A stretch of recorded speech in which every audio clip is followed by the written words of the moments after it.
Hello, I'm Damien, and I'm here interviewing this amazing man who's achieved a lot in his career. So please introduce yourself. Hello, my name is Joel, and this is my sign name. Joel, great. Well, I'm here to find out about Joel's career to date, how it started, his ideas, his various projects, and the hard work he's put in for it to progress. So, how did you start? So up until this point, I've always loved keeping busy and leading projects. I grew up in London and I eventually moved to Florida. There was only one deaf school in Florida, which had over 1,000 students that attended. I was there from 12 to 15 years old. At the age of 13, it was also a boarding school. And I remember there was a vending machine that sold Coca-Cola. So you'd put the money in, hit the button, and the item would fall down. One day, I noticed that they changed the Coca-Cola to Pepsi. This is the sign for Pepsi. Oh, that's the sign for Pepsi. Yeah, it's more of an American sign. So the students were in uproar about the change. The taste is quite different, and we'd been having it for years.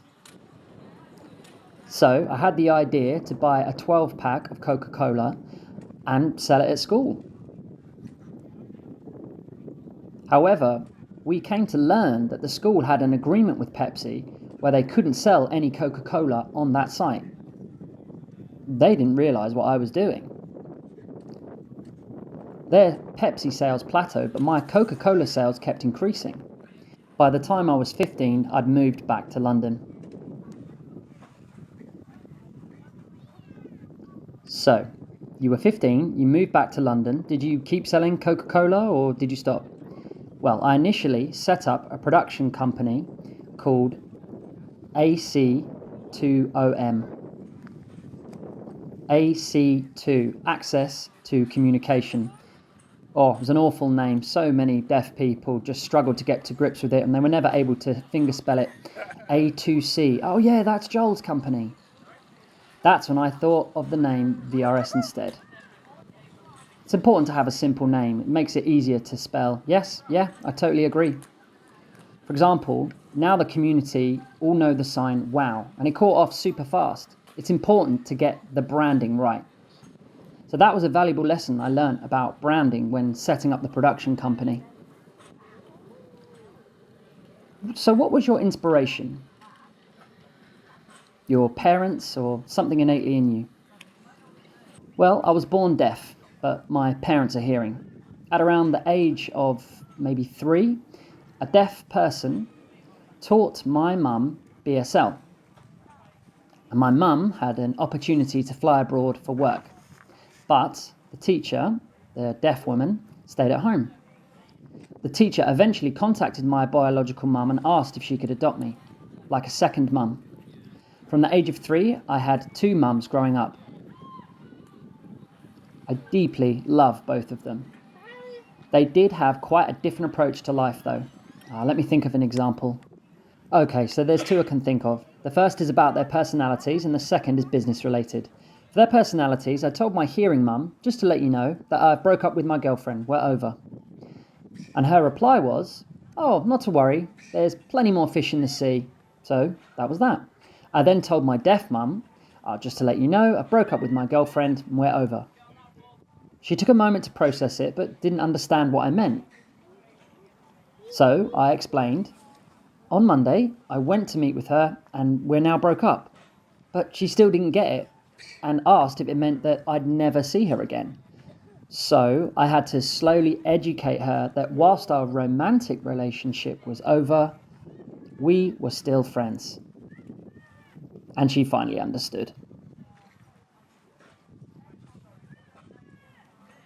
The business-related example is related to when I set up my company. I told my hearing mum about setting up AC2OM, and she was really inquisitive about how I put it together. Oh, like the strategies involved. Right. I then told my deaf mum the same thing, and she said, well, why would you do that? Go work at BA. There's lots for you there. Why would you start this company? So quite different responses. How did you choose which advice to take? I took in their advice, thought about it, and decided to commit to the business. My process of initially selling Coca-Cola to my business now felt like a natural progression.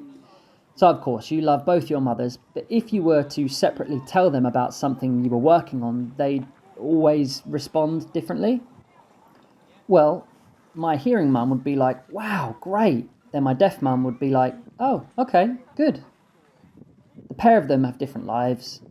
My hearing mum set up her own business, but stopped it to move to America. Whereas my deaf mum, her dad set up a business developing houses. Specifically the process of carpentry involved with houses. And he would also teach BSL. So between them, they both have very different upbringings. My deaf mum doesn't have any business acumen, so it would take more time for me to explain things to her before she understood. She is very proud of me. Gosh, incredible. What is it now then that drives you to wake up in the morning or to continue developing your business? Who pushes you? Why is it you carry on?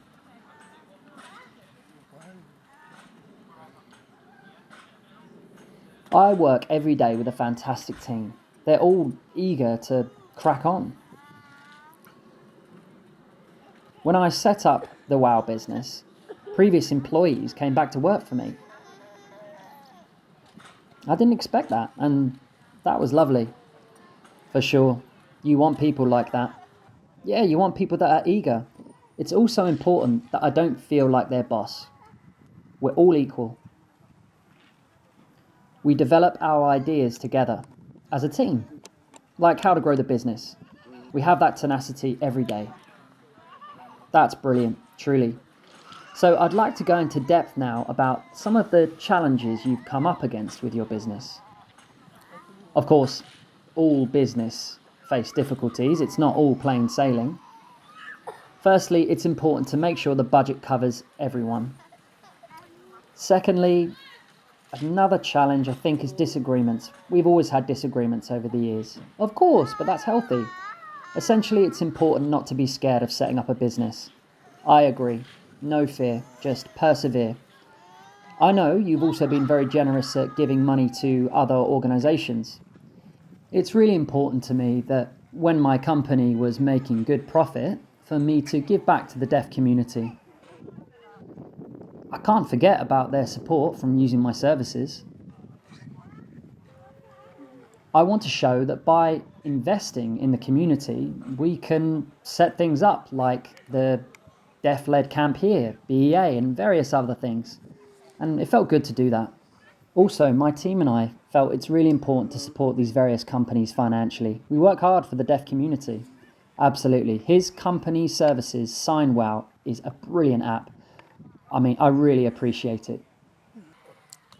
So, if you're happy to share, what are your aspirations for the future? Say, 2 to 5 years' time. Well, there's two main things really. From now until December, using Signwow on your phone, your laptop, or iPad, there is going to be 6 new features. An example of this, it's also worthwhile following us on Facebook for these updates, but one example is when you're using the selfie camera on the app, but also want to use your phone for something else, the video feed of the other person won't disappear now, but instead move to a smaller screen so you can still see them whilst you move about your phone. Also, if any written information is sent to you, it will come up without causing the video feed of the other person to disappear, similar to using FaceTime. And there'll be more updates in the future. Fantastic.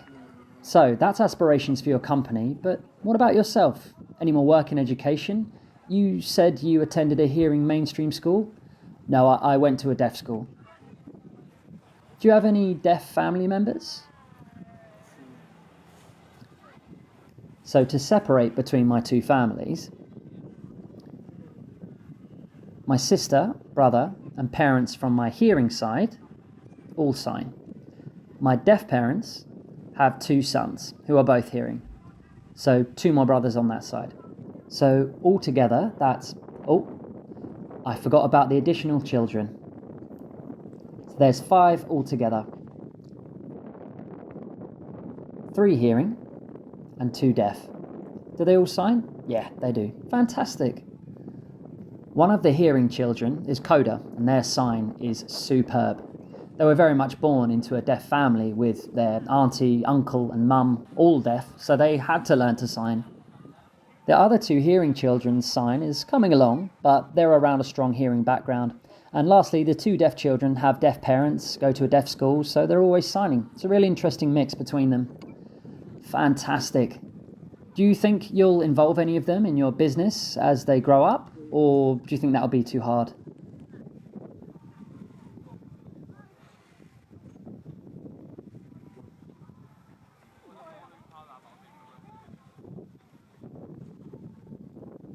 Well, from the very beginning, this business has always come from my heart. Any questions they might have, I'm really happy to talk about. Of course, if I see them heading in a bad direction, I'll intervene, or if they want to talk about future work, I'll help them navigate it and let them lead. Telling them about how Signwow has grown, the money we give to other organisations, anything really. It is important to recognise all the work you've done to support other businesses in the past. Signwow has really developed, and people continue to love it and recommend it. So what's the best way for people to contact you about Signwow in the future? Say they need help with the app or problems with downloading. You can find our contact details across our social media platforms, Facebook, Instagram. Signwow also has its own dedicated website. There, you can find the option to live chat or fill out a form, and we will contact you with the necessary support. Well, I want to say a big thank you for Joel's time. We really appreciate it.